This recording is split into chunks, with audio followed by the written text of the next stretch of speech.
¿qué tal? Muy buenas noches. Estamos listos para iniciar con el análisis que se ha preparado en esta ocasión. 3 temas. Uno de ellos, una de las capturas que ha llamado muchísimo la atención. Varios asesinatos, temas relacionados también con narcotráfico y otros ilícitos se le imputan a esta persona que estaremos analizando con Julio Talamonti. Hola Julio, ¿cómo estás? Buenas noches.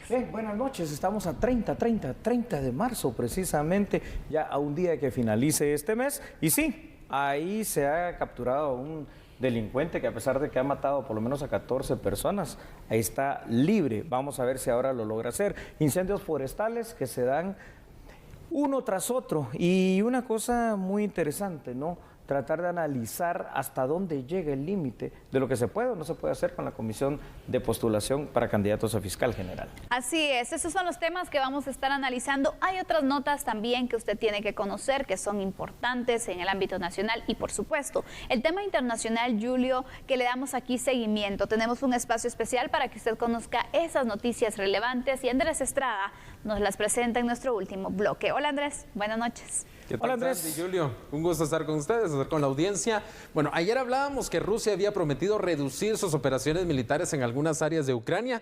Y Ucrania dice que Rusia, horas después de hacer el anuncio, atacó las mismas áreas en donde prometió reducir sus operaciones. Así que vamos a hablar de eso. Y sobre el coronavirus hay un fenómeno interesante. El último reporte de la OMS indica que subieron las muertes en 40%, pero los casos bajaron. ¿Por qué? Lo vamos a analizar.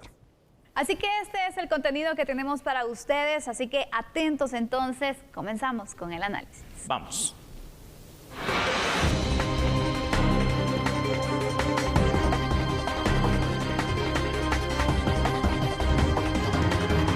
Erwin Daniel Navas Herrera, de 25 años, alias El Piporro, presunto integrante de la banda criminal Los Herrera, dedicada al sicariato y tráfico de drogas, fue detenido por investigadores de la DEIC en la 17 Avenida y 15 Calle de la Zona 1 capitalina. Según indicaron los investigadores, alias El Piporro se le señala de 14 asesinatos de personas.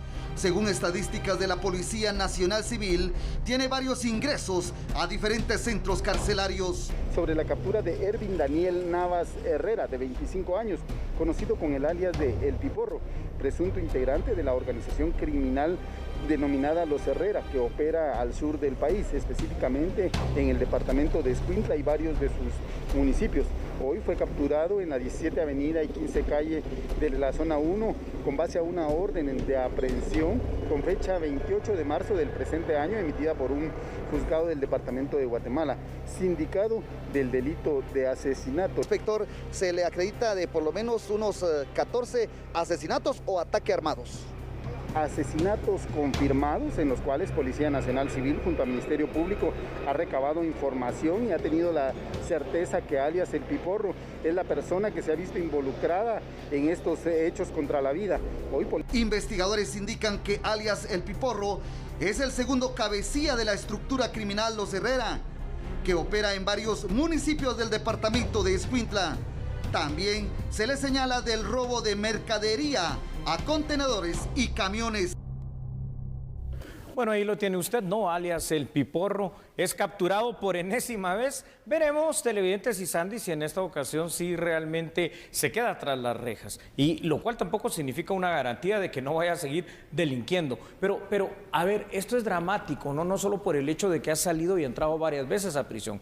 Este señor es parte de una estructura profesional de sicariato, es decir, es una persona, un delincuente que anda matando a cualquier guatemalteco mediante un pago, una dádiva. Entonces, uno no se explica cómo es que esto puede pasar en el sistema de justicia guatemalteco. Exactamente, Julio. Mira, el poder que este hombre tenía, según se indica, es el segundo en la estructura de Los Herrera, y de esta manera, pues, seguía operando sin ningún tipo de control, sin ningún tipo de investigación. Finalmente, se logra una detención y ahora, pues, estará pues pendiente de ver los señalamientos del Ministerio Público, pero sobre todo esa evidencia, el argumento y cómo presenta el caso para que esta persona pues pague por todo lo que se indica, ¿no? Se menciona de por lo menos 14 muertes. ¿Cómo es posible que una persona mate a tantas personas y pueda estar así libre, tranquilo en las calles? Únicamente estaba infundiendo el temor también, porque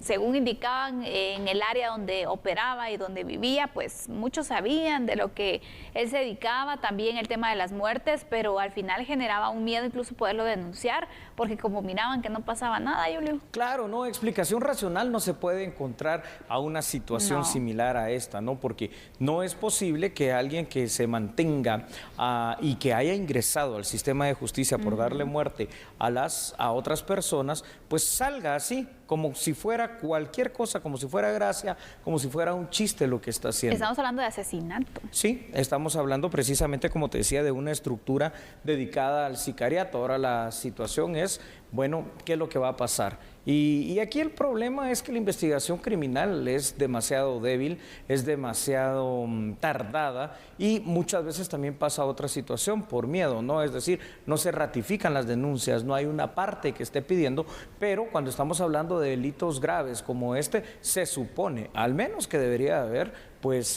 una investigación formal del Ministerio Público, y un juez no debería de dar ninguna medida sustitutiva, ni ningún criterio de oportunidad, ni ninguna otra forma en que se pueda sobreseer el proceso en una acusación tan grave. Bueno, que no es una, 14 al menos. Sí, Julio, es que mira, dar un criterio de oportunidad en el caso de un asesinato no es posible.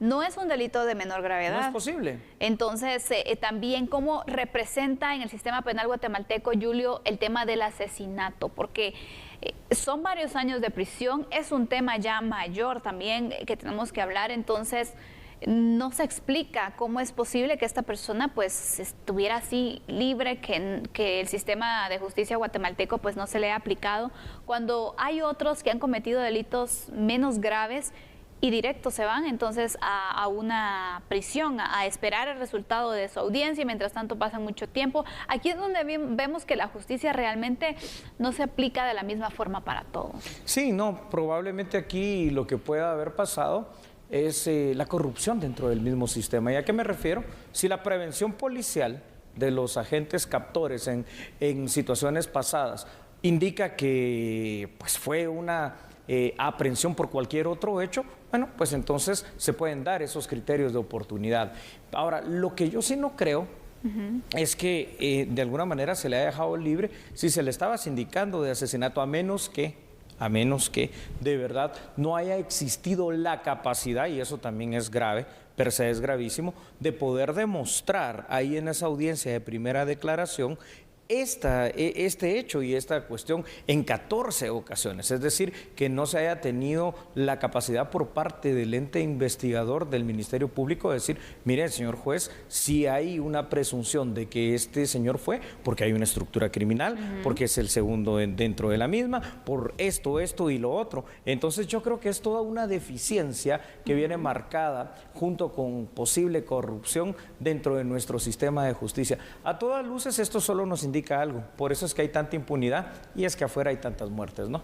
Así es, Julio, pero ¿qué te parece si ampliamos cómo es que el sicariato ha cobrado pues también espacio dentro de nuestra tranquilidad, que nos está entonces quitando la misma, y cómo estas estructuras también se han fortalecido, Julio? ¿Vamos con datos? Sí, vamos a verlos. Entonces, Sandy, ahí están en pantalla precisamente. El sicariato, definido en su momento ya por varios expertos internacionales, es toda una industria criminal que está en crecimiento y que no solo funciona en Guatemala, sino que en varios países del mundo, ¿no? Existen sicarios en nuestro país de dos tipos, básicamente, aquellos que pertenecen a la estructura de las maras o pandillas, y están los sicarios profesionales, como en este caso, que son bandas exclusivas que cobran mucho dinero por el tema de un sicariato de mediano y de alto nivel. Ahora, aquí lo que sorprende una vez más es cómo este señor logró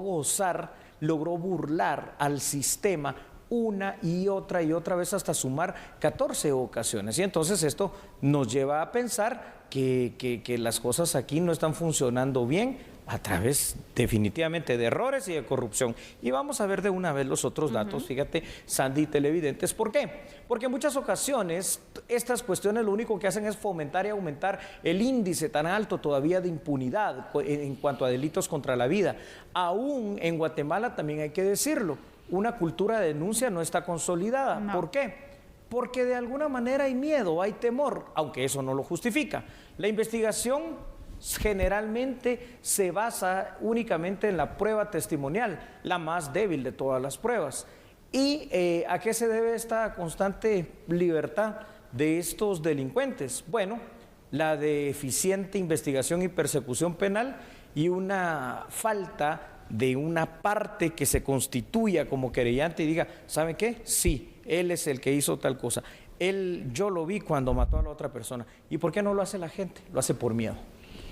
Totalmente, Julio. El miedo que puede existir, especial cuando existen estructuras como estas, ¿no? Que sí. son fuertes, que ven entonces, porque ya creo que hasta cierto punto no actúan de una manera totalmente oculta, es decir, se muestran entonces con ese poder, se muestran al final entonces imponiendo ese temor en la población, y a veces también la forma de operar, tú me explicarás mejor que eres el experto, es para infundir ese miedo que evite que la persona pueda denunciarlos, pueda dar cualquier tipo de información. Bueno, si lo haces, ¿con quién te vas a enfrentar, no?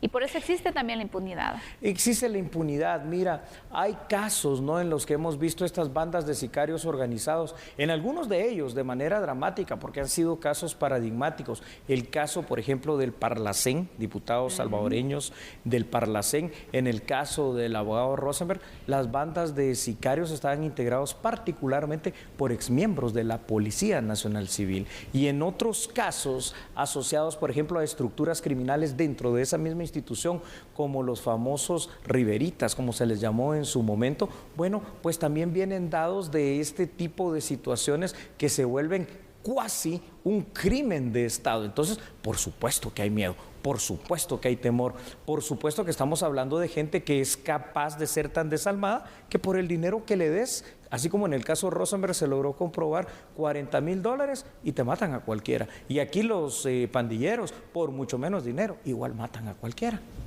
Exactamente. Vemos entonces cómo estas estructuras han ido avanzando, cómo han cobrado poder, y hoy, sin duda alguna, es un gran logro para la policía haber pues capturado a esta persona. Sí. El segundo en la estructura, bueno, ¿qué pasó con el primero? ¿Qué pasa con el resto de la estructura? Ese es el gran reto que ahora tienen. Debemos concluir este tema en cuanto a que la estructura no está completa en la cárcel y van a seguir operando.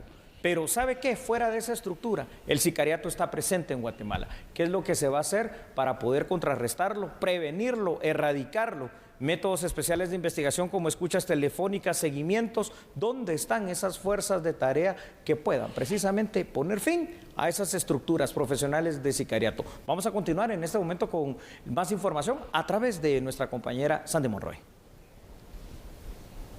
Así es, Julio, vamos a hablar ahora de otro tema. Hablemos de temas presupuestarios, porque el Ministerio de Finanzas está realizando la gestión para el traslado de los recursos al INDE. Todo esto para utilizarse en la ampliación de la tarifa social de la energía eléctrica, que recordemos fue aprobada de emergencia en el Congreso de la República. Están tomando de los saldos de caja, que pues es el objeto de los saldos de caja, la recaudación extraordinaria que tuvimos el año pasado, le estamos dando pues un uso principal en infraestructura a través de la ley de infraestructura que ya se aprobó en el Congreso, donde son alrededor de 3.500 millones que ya se aprobaron con proyectos específicos, y estos apoyos temporales los estamos utilizando en los saldos de caja con el objeto cabalmente de no vulnerar el presupuesto vigente. Recordemos, cada apoyo tiene un proceso diferente. Lógicamente hay que hacer distribuciones analíticas, que esas las hacen el Ministerio de Finanzas. El Ministerio, como Finanzas no es quien ejecuta, el Ministerio que ejecuta, si fuera Energía y Minas, pues ellos solicitan su cuota y nosotros hacemos el traslado de acuerdo a lo que está aprobado en el decreto. Con la ampliación aprobada por el Congreso se incluirá a los usuarios que consumen entre 89 y 100 kilovatios por mes, y la medida estará vigente de abril a diciembre de este año.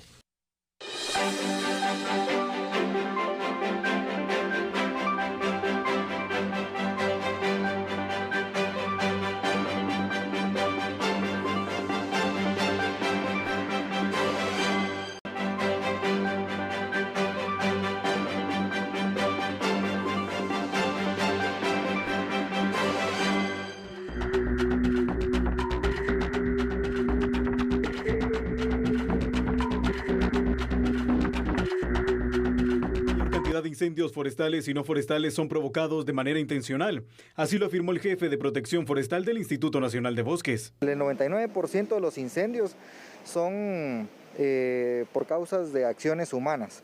De ese porcentaje tenemos el 60% que es de manera intencional. Las personas queman los bosques o prenden fuego en los bosques de manera intencional.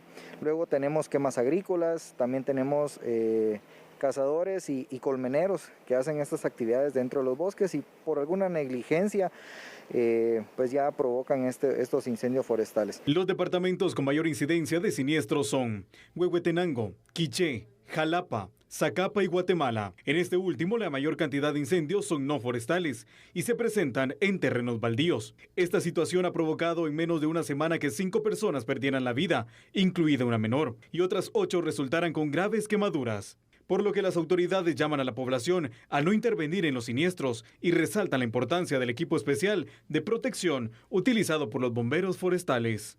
El casco, gafas, el casco nos evita pues daños por ramas o piedras. Las gafas que nos los colocamos en los ojos pues es para evitar el ingreso de humo a nuestros ojos y perder visibilidad. Al momento de que nosotros no miremos dónde está el incendio pues estamos perdiendo el control y podemos quedar atrapados en un incendio. La pañoleta esta es específica, es especial porque es de fibra de carbón y nos evita el ingreso de humo. El color amarillo nos distingue a todos los bomberos forestales a nivel mundial porque es un color de precaución, de prevención ante en un bosque. Nos podemos identificar más fácilmente y por el humo, ¿verdad? También pues un radio, tenemos un silbato y un instrumento que nos permite medir el viento, la temperatura, la humedad, que son condiciones climáticas que van a predisponer el fuego a que se salga de control. Bueno, pues la verdad que qué lamentable, ¿no?, que la mayoría de incendios forestales, Sandy y televidentes, tengan un origen, y ese origen, diríamos sociológicamente, es un origen antropogénico, es decir, el hombre es el que lo provoca, ¿no?, la población, la gente. ¿Por qué? Por diversas prácticas, algunos por molestar, a otros por maldad, otros por prácticas ancestrales como la roza, que al final de cuentas pues termina siendo también bastante perjudicial para los terrenos y tenemos que recordar una situación. No es dramático la cantidad de bosques que hemos perdido en Guatemala, pero es dramático también el ver que sigue pasando esto y no hacemos nada cuando somos un país con tanta vulnerabilidad hacia los fenómenos del cambio climático. Totalmente, Julio. Mira, bien indican entonces los especialistas, los cuerpos de socorro, los bomberos forestales, que gran cantidad de los incendios que se registran en el país son provocados. Así es. El ser humano los provoca. Una de las causas, la roza agrícola. Y en este tema, Julio, tú bien lo apuntabas, realmente no es que sea de gran beneficio, sino que se ha logrado demostrar también que con el tiempo de las prácticas que se llevan a cabo, la tierra pues pierde también, la fertilidad, ¿no? La fertilidad. Entonces, aparte de ello, recordemos, muchas rozas agrícolas se han salido de control. Correcto. Porque depende entonces de varios factores. Uno es el viento, que esto puede entonces pues descontrolar la roza agrícola y finalmente pues desplazar, entonces extender el fuego hacia otras vegetaciones que no están como parte de esta práctica agrícola que se hace. Entonces también es de capacitar a los agricultores, Julio, sobre qué otras medidas tienen que hacer para poder entonces pues preparar el terreno para exactamente para la siembra, porque esa es una práctica que se ha venido dando, como el abuelito lo hacía y así es como él preparaba la tierra, el papá lo hizo, el hijo lo hace y así se va trasladando entonces la práctica de generación en generación, pero científicamente no tienen algo de que diga, bueno, sí es que se ha logrado comprobar y aparte tampoco tienen el acompañamiento para darles otras alternativas para que ellos puedan experimentar. Eso es correcto, y aquí en esta área metropolitana, y me refiero a lo que es Guatemala, sus municipios, fíjate cómo es la situación, más que incendios forestales, porque ya hemos perdido muchos bosques. Ya nos vamos aquí al municipio de Villanueva y ya las montañas, arbolitos ya no tienen. Aquí la práctica de prenderle fuego es por lo siguiente generalmente. Hay un terreno baldío, entonces viene el dueño y dice, aquí tengo dos opciones. o le pago a 1, 2, 3 trabajadores para que me corten esto y me van a cobrar tanto, me refiero al monte, a la maleza, a lo que haya salido ahí, o simple y sencillamente le prendo fuego. Y le prenden fuego, pero no se dan cuenta que con esa acción, aparte de la contaminación, aparte de que están creando ese terreno infértil, hombres que están poniendo en riesgo a los vecinos, sean otros terrenos, sean casas o sea lo que sea, de que ese fuego se descontrole y se pueda ir para allá, ¿no? Entonces, a veces con una cuestión así tan simple se convierte en una tragedia. Totalmente, Julio. Realizamos actividades, en ocasiones una fogata, por ejemplo, que puede parecer algo que no va a ocasionarle daño a nadie, pero también dan a conocer los cuerpos de socorro algunas medidas para poder llevar esta actividad sin complicaciones. Así por ejemplo, una de ellas es barrer, limpiar el diámetro para evitar que exista allí algún producto químico o alguna situación que entonces la fogata que nosotros vayamos a encender pueda generar pues mayores proporciones, descontrolarse e incluso arriesgar la vida, Julio, que ese es otro de los puntos. Sí, pero es muy cierto. A veces vamos, bueno, lo tomamos como un día libre, qué bonito una fogata, y no nos preparamos, no nos informamos sobre qué conlleva hacer, no solamente es encender un fueguito, sino que, Oye, bueno, qué medidas también de precaución debo de tomar, ¿no? Y eso es muy cierto, ¿no? Porque, por ejemplo, en estas imágenes que estamos viendo en pantalla, no se trata solo de quemar la maleza y el terreno supuestamente para prepararlo para la siembra. Ahí hay animales, hay un ecosistema. Exacto. Y ese ecosistema sufre, primero porque le están destruyendo su hábitat y segundo porque también estos animales o se queman o mueren, ¿no? Y entonces es una situación bastante lamentable. Así que si usted en casa es de aquellos que dice, mire, voy a quemar unos papeles, unas hojitas, voy a hacer esto, tenga mucho cuidado. Sí. Quien quita que se descontrole ese fuego que usted inició y se convierta al final de cuentas en un incendio. Vamos con unos datos, Julio, ¿te parece? Claro que sí, es muy importante esto, porque la mayoría de los incendios forestales, ya lo dijimos, son provocados. Existe en Guatemala en este tema un fuerte impacto, ¿no? Y ese impacto es precisamente para nuestro medio ambiente, ¿no? Esto lo hemos visto además en los últimos años. El impulso del cambio climático a las temperaturas extremas es un factor importante con efectos varios. Y aquí lo que estamos facilitando y acelerando es la creación de más zonas eventualmente desérticas en Guatemala. Entre ellos la sequía, ya no va a llover, si no hay bosques, si no hay maleza, si no hay naturaleza, no llueve. El incremento del área del corredor seco y el incremento de la incidencia de incendios forestales en las temporadas secas, así como la cantidad de superficie afectada. Es increíble ver cómo antes éramos un pulmón y ahora ese pulmón se está acabando, Sandy. Vamos rápidamente con los otros datos porque durante los últimos meses y esta estación de calor que ha habido, han habido víctimas mortales, ¿no? En Totonicapán 4 personas fallecieron, entre ellas un niño, un bombero también en otra parte fue herido y otro falleció. Y durante esta temporada de incendios forestales 2021-2022, también hay que decir que se lograron controlar, imagínate tú, 536 incendios. En total, de 342 que se catalogaron como forestales y 194 que se catalogaron como no forestales. Simplemente alguien prendiéndole fuego ahí al monte, a la naturaleza y pues descontrolándose. Otro punto que quiero que tratemos, Julio, es que durante esta semana se ha dado la muerte de varias personas que sí, han estado, exactamente, algunos vecinos en Totonicapán, que sí, en Santa María de Chiquimula específicamente, que perdieron la vida, ¿no? Tratando de controlar un incendio. Aquí tenemos que comprender algo. Yo sé que en el momento que hay una emergencia hay personas que quieren sumarse para apoyar, pero a veces no nos damos cuenta que si no conocemos cómo accionar, también ponemos en riesgo nuestra vida y estamos complicando la acción que puedan realizar los bomberos, que ellos han hecho el llamado también que los dejen trabajar y que si en algún momento van a ayudar, que se dejen orientar por ellos sobre qué pueden hacer, pero no ingresar de una vez. Jamás. Hay cosas que son bien importantes, pero que a veces no las sabemos y es importante también este tipo de análisis. A ver, los incendios cuando se descontrolan, en algunas ocasiones se pueden controlar muchas veces con agua, pero hay un factor que es fundamental. El agua per se va a ser bien dura para controlar un incendio. Lo que hay que extinguir es precisamente lo que es el oxígeno. Al quitarle la fuente del oxígeno a un incendio, entonces ahí se va a apagar. Y en muchas ocasiones, pero esto solo lo pueden hacer los profesionales, como los bomberos forestales, para controlar un incendio y que no camine más, se provoca otro incendio controlado que va a ser precisamente eso, extinguir el oxígeno del grande, del primero, y así después ya con agua y otros elementos poder apagarlo.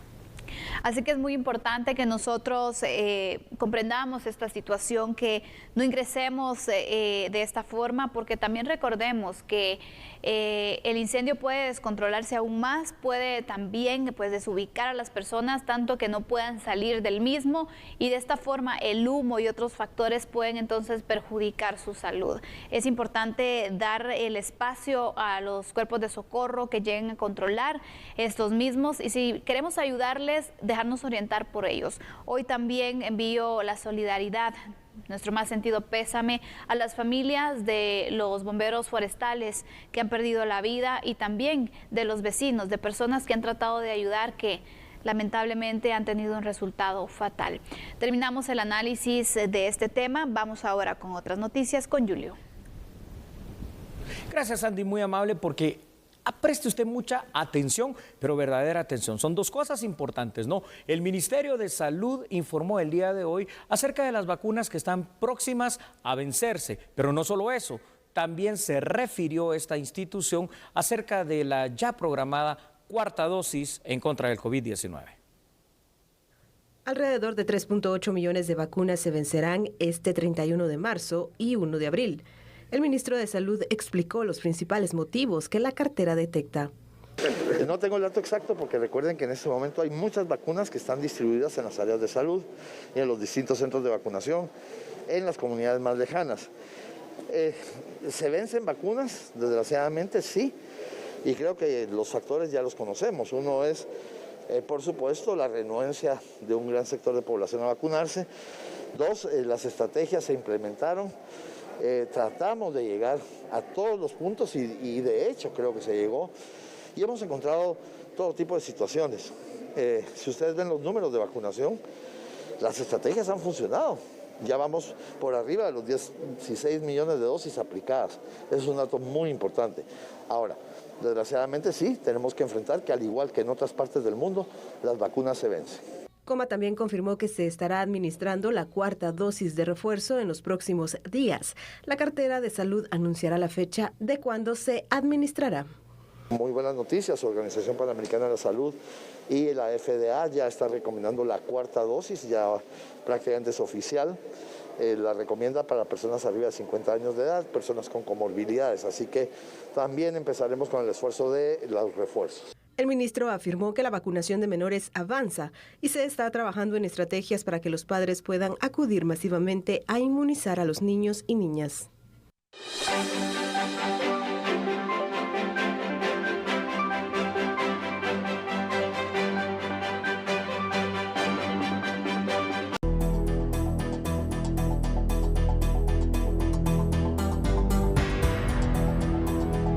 Bueno, pues ahí lo tiene usted una vez más, ¿no? Estamos ante el actuar, Sandy y televidentes, de una comisión de postulación. Y esto está regulado en la ley de comisiones de postulación, lo hemos dicho muchas veces. Seguramente no es la mejor forma de elegir funcionarios de alto nivel, pero es lo que hay que seguir la ley. ¿Cuál es la función esencial, Sandy, de la comisión de postulación, en este caso, para el caso de fiscal general? Bueno, hacer un listado de 6 candidatos, dentro del cual se va a escoger uno por parte del presidente de la República. Para ello se reciben los expedientes, para ello se revisa que se cumpla con los requisitos que están establecidos para este cargo, y ahí se excluyen cuando hay personas que no llenan esos requisitos. Para eso se hacen los exámenes de psicométricos y de conocimientos jurídicos, y para eso se hace una evaluación de lo académico, de lo profesional y de toda la trayectoria del abogado, para poder obviamente integrar ese listado. Esa es su función. Exactamente. Tenemos que informarnos sobre este proceso, Julio, porque mira, realmente aquí hay que separar dos cosas. Por un lado es el criterio que tengamos, si nuestra condición a favor o no, del proceso en sí, de lo que dice la ley. Eso es lo que dice la ley. Y por otro, de cómo se ejecuta, porque a veces confundimos y o bueno, cómo se quiere interpretar, ¿verdad? Exactamente, entonces tenemos diferentes criterios, que estamos en contra de lo que hacen los comisionados, pero por la forma en la que están haciendo, pero la forma es apegada a lo que dice la ley. Así es. Entonces tenemos que separar estos puntos. Y verificar entonces, bueno, esa función que tienen los comisionados, ¿no? ¿Cuál es el fin principal de ellos? Ellos no están para juzgar. No. Ellos no están como un tribunal que va a llevar un proceso, un desarrollo de proceso penal en contra de alguien que porque presenten un señalamiento. Y creo que esa es la parte más complicada y polémica. Ahí está. Esta es la parte polémica que se ha malinterpretado y que por costumbre se ha hecho de una mala manera. Es decir, nadie dice que no sea efectivo, bueno y hasta transparente el hecho de que debe ser así, ¿no? Un proceso conocido por todos. Y entonces dice, vamos a aperturar un periodo en el cual se van a recibir tachas. Y ya se piensa que automáticamente esas tachas deben de aceptarse sí porque sí y que hace a la persona no idónea para el cargo que sea, en este caso el de fiscal general. No, las tachas las puede poner cualquiera. Claro. ¿Por qué? Porque lamentablemente seguimos viviendo en un país de mucha polarización, ¿no? Donde todavía aquellas ideas de izquierda y derecha están ahí presentes, donde todavía hay grupos de poder que tienen intereses, donde todavía hay muchas ONGs que supuestamente representan a la sociedad civil que se dedican precisamente a esto, ¿no? Para tratar de que sean los candidatos que a ellos les parecen o con los cuales hay una afinidad ideológica, política o lo que sea, quienes estén allí. O sea, esto no es cuestión de buenos y malos. Por eso ese concepto de las tachas, que está bien que las señalen, está bien entonces que el candidato venga y diga, mire, esto no es cierto por tal y tal cuestión y aquí lo pruebo, pero que no puede ser objeto de que eso lo excluya del proceso. ¿Por qué? Porque tú lo dijiste muy bien, las comisiones de postulación no son jueces y no pueden decir, señores y señores, entonces califico esto y por eso lo voy a excluir, al menos por esa situación, porque entonces estarían cometiendo un grave error y ante la interposición de un recurso jurídico como el amparo, el proceso se cae. Julio, pero ¿cómo tratar este punto? Porque, por ejemplo, para ciertos grupos debería de hacerse, debería de juzgarse. Entonces, cuando en sí la función de la comisión no es esa, pero es esa. Que al no estar de acuerdo en la forma en que se lleva, puede ser motivo para poder atrasar el proceso y al final que no tengamos incluso cambios. Mira lo que pasó con las Cortes. Entonces, así es un riesgo que se lleva también con este proceso porque es uno de los procesos relevantes del país. No nos dejemos engañar exactamente por esa situación. Es decir, estos grupos de poder, de interés, estas ONGs, lo hacen supuestamente por la transparencia y para que el proceso pues sea la persona más idónea que llegue a ese cargo. No, lo hacen por intereses propios. Así como en el tema del nombramiento de magistrados, de Sala y Corte Suprema de Justicia, lo mismo pasa con el tema del Ministerio Público. Entonces, aquí lo que hay que seguir es lo que establece la Ley de Comisiones de Postulación. Por supuesto que de los aspirantes, que creo que fueron 36 al final de cuentas, algunos han salido ya descartados simplemente por no cumplir con los requisitos. Bueno, ya están fuera. Y dentro de los que quedan, aún así tengan tacha, tienen que entrar a evaluación, ¿verdad?, de los comisionados. ¿Por qué? Porque el tema de la tacha que viene a dar con el tema de la honorabilidad es subjetivo, porque alguna actuación que hayas tenido para unos va a ser buena y para otros, como fue perjudicial, va a ser mala. Entonces, creo que hay que evaluar ¿qué? Lo que dice la ley, lo académico, el conocimiento, el estudio y obviamente la preparación que puedas tener para ejercer ese cargo. Y aparte recordemos, cuando se presentan los señalamientos, también hay una fase donde se tienen que presentar por parte de los señalados las pruebas de descargo, es decir, bueno, si a mí me indican que yo hice esto, estas son mis pruebas de que no lo hice. Correcto. Y esto se evalúa también por los comisionados para verificar. Entonces, aquí es la balanza, ¿no? Porque al final, pues, si a ti te señalan de algo, tienes todo el derecho de poder defenderte. Y es que cuando eres público, y en este caso los candidatos a fiscal general se han vuelto públicos, ¿no? Así es. Y hay mucho juego de intereses, mucho conflicto de interés, interés político, interés económico, interés por la justicia en Guatemala. Entonces cualquiera te puede señalar de cualquier cosa, hasta te pueden inventar situaciones o simple y sencillamente pueden decir, no, mire, lo que pasa es que esta persona no es idónea porque tal y tal razón, resolvió de tal manera, pero si de esa manera tenías que resolver si eres juez, si eres fiscal o el cargo que ejercieras como abogado, pues inclusive litigante, es porque así lo permite la ciencia del derecho. Creo que de la comisión de postulación ustedes tienen una responsabilidad bien grande. Escoger a la mejor de las personas que se pueda, siendo objetivos y no tomando en consideración el hecho de que ciertos señalamientos pueden llegar a ser también espurios. Evalúenlos, analícenlos, escuchen a una parte, los que hacen los señalamientos, escuchen a la otra parte, mas no juzguen, porque esa no es su función. Y no vayan a cometer el error de descartar por una tacha, porque, ay no, sino que van a decir, porque aquel tenía tacha y lo pusimos en el listado de los 6, porque entonces ahí están cometiendo ilegalidad y el proceso se les va a caer. Y que todos comprendamos también ese proceso que tú has indicado, Julio, porque a lo mejor no todos van a estar a favor. Y va a generar una polarización, va a generar pues al final un descontento en cuanto, pero es lo que mandata la ley. Sí, lamentablemente, Sandy, tenemos que hablar bien claro de una cuestión. Ha habido por muchos años recientes atrás una politización de la justicia, donde grupos de interés ideológico vinculados a pensamiento supuestamente defensor de derechos humanos, pensamiento de izquierda, ha venido a polarizar la justicia en nuestro país. Y no se trata de izquierdas, de derechas, se trata de ser ecuánimes y justos y cumplir con la justicia. Vamos con datos, por favor. Así que ahí los vamos a tener ahora en pantalla gracias a nuestra producción. Pues ya lo sabemos, ¿no? Ya lo dijimos, esta comisión de postulación va a integrar una nómina con 6 candidatos.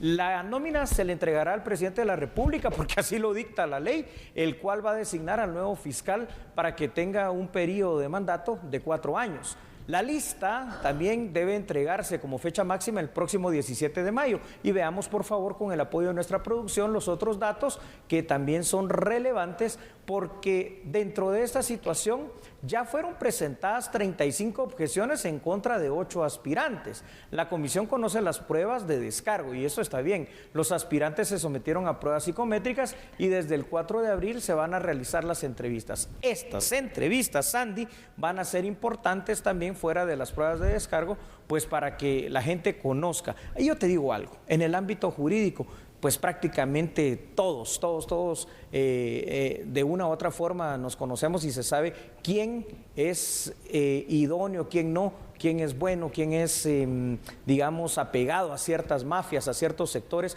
Así que aquí, por favor, aplicar la objetividad de la preparación, de la experiencia y de la mejor persona, hombre o mujer, no importa, que pueda dirigir esta institución.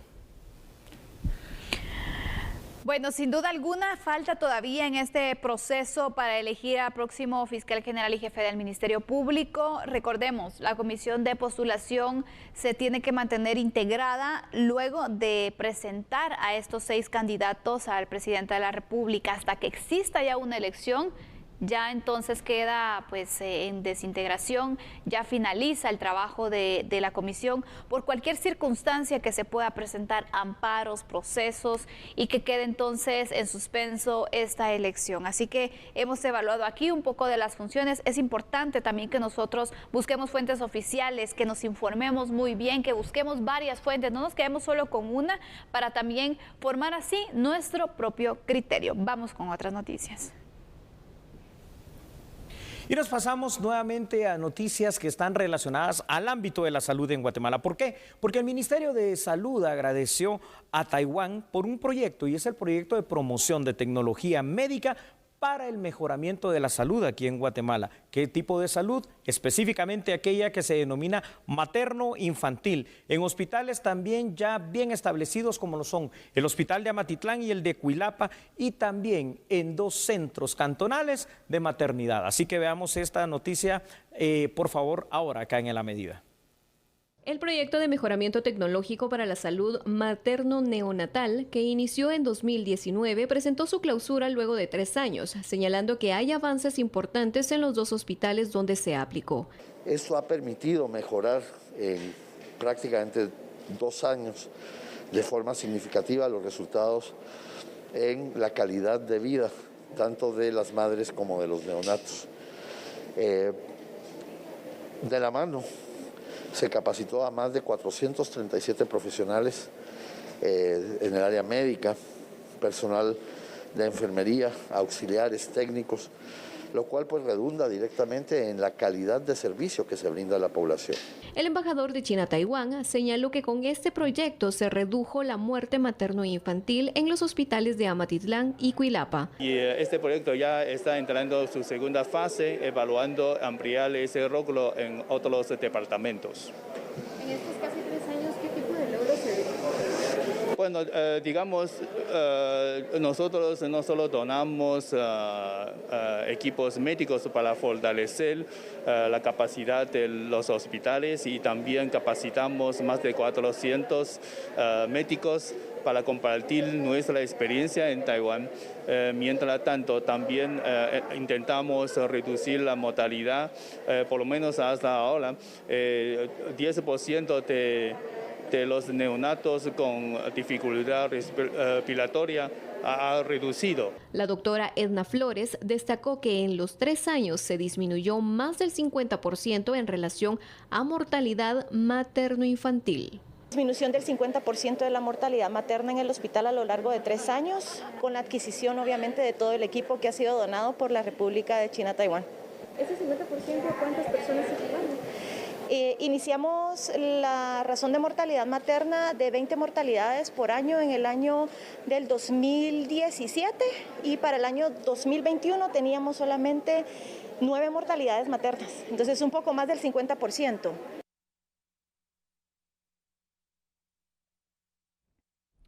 Y en este momento el alcalde capitalino Ricardo Quiñones supervisa los trabajos de cambio de la cinta asfáltica en la charca zona 11. Es José Martínez quien nos amplía. Adelante, José Martínez, para que ustedes puedan observar también estos trabajos que se realicen. Tome las precauciones, por supuesto, manteniendo en consideración esta información de los trabajos que se llevan a cabo en la charca zona 11. Buenas noches, José Martínez. Adelante con tu reporte. Claro que sí, muy buenas noches, gracias por el cambio de estudios centrales. Estoy ubicado en un sector de la zona 11 de la ciudad capital, en donde en estos momentos se está supervisando por parte del alcalde Ricardo Quiñones el trabajo de cambio de cinta asfáltica. Alcalde, muy buenas noches, gracias por acompañarnos para que nos pueda comentar en qué consiste este trabajo. Muy buenas noches y muy buenas noches a usted que nos ve desde casa. Estos son trabajos nocturnos que complementan todos estos trabajos que usted ve de día.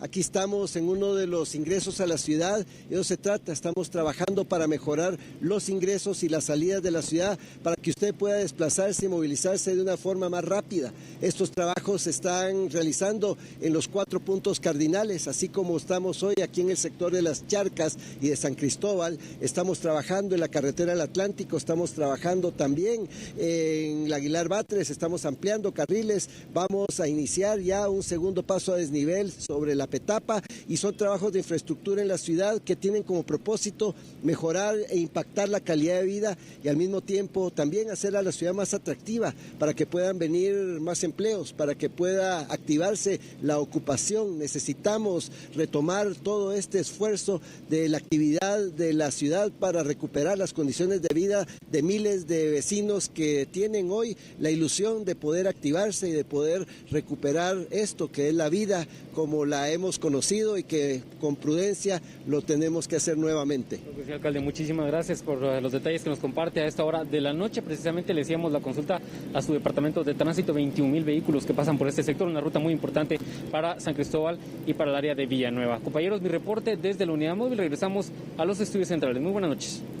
Muy buenas noches, José Martínez. Gracias por podernos actualizar esta información y también poder dar a conocer entonces esos trabajos que se hacen para mejorar la cinta asfáltica en este punto de la zona 11.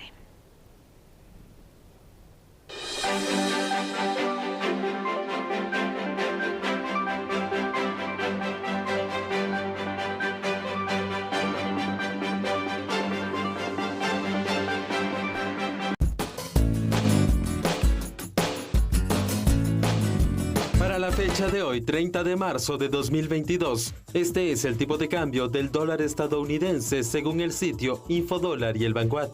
Compra 7 quetzales con 51 centavos. Venta 7 quetzales con 68 centavos. Revisamos ahora el tipo de cambio del euro, la moneda vigente en Europa. Para este 30 de marzo, según el sitio Infodólar, compra 7 quetzales con 89 centavos. Venta 9 quetzales con 57 centavos.